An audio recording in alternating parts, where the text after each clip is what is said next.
Alright, so another broadcast once again about the worst angle possible. I'd really love for the whole broadcast to look like this because then I look young and thin and beautiful.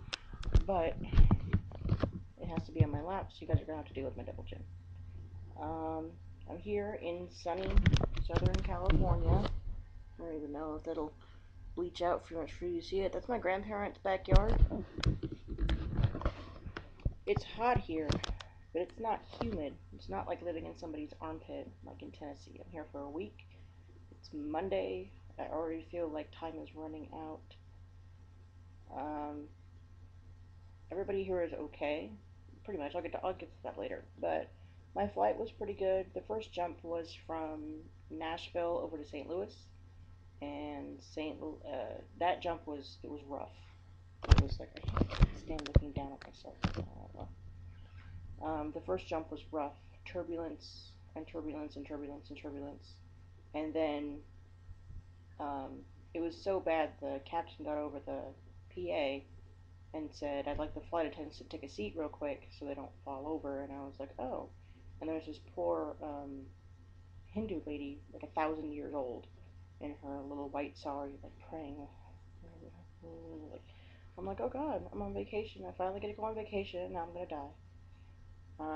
There was a couple sudden drops, and everybody was like, and then when we landed, we jolted so hard, boom, boom, like that everybody's stuff went flying towards the front of the cabin, and one guy was looking around for his book, and I said it's up against the bulkhead, and we were like 7 rows back. So yeah, it was pretty rough. From St. Louis to Los Angeles, though, was pretty smooth. I fell asleep listening to my iPod. It was a full flight, so I was crammed in with every other person there. Um, Being a fat girl with a mohawk, I was lucky that I didn't have to cram in with just anybody. I mean, not a whole lot of people want to come sit next to me.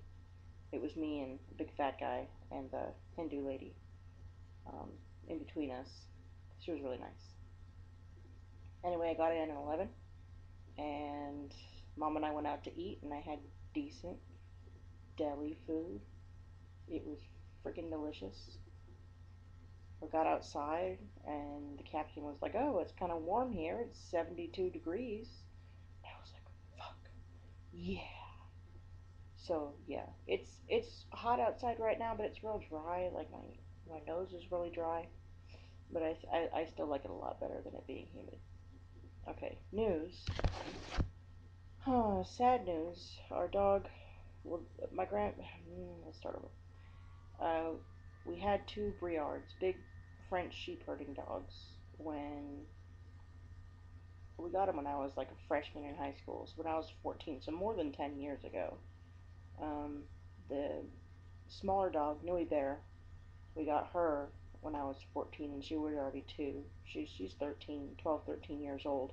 And when we moved from Livermore up to Rancho Murieta, we gave the dogs to my grandparents. Now, the big one, Joliffe, already passed away. She had stomach cancer. But the little one, Nui Bear, has been keeping on. But really recently, like in the past couple of days, her age has really caught up with her. She won't get up, she won't drink, she won't eat. Like she can't even stand up on her own. So today we're taking to have her put down. I know. And it's really, I mean, I'm super aware that the dog's 13 years old and big dogs aren't supposed to live that long. But it's really sad. I'm pretty sure my grandpa was crying and he doesn't cry ever. And my Uncle Paul, who's bonded with the dogs, is kind of, quiet, and he's usually really upbeat and everything. And it's kind of like it's just something that's got to happen. Um, so I'm not really sure how I feel about it. I mean, I know it's got to happen, and I can't stand seeing Nui like this. She doesn't move at all. She just lays, and then she kind of makes this noise like that when she needs to be picked up. She can't even get up and pee on her own. She'll just be laying there, holding it until somebody comes to get her. So that's no shape for a dog to be in. So we gave her a pain pill, so she'll be kind of out of it. And we're gonna take her and have her put down and just kind of dampen the mood of the vacation. Hopefully, my grandparents usually don't show a whole lot of emotion for anything. So hopefully, oh, my screen died.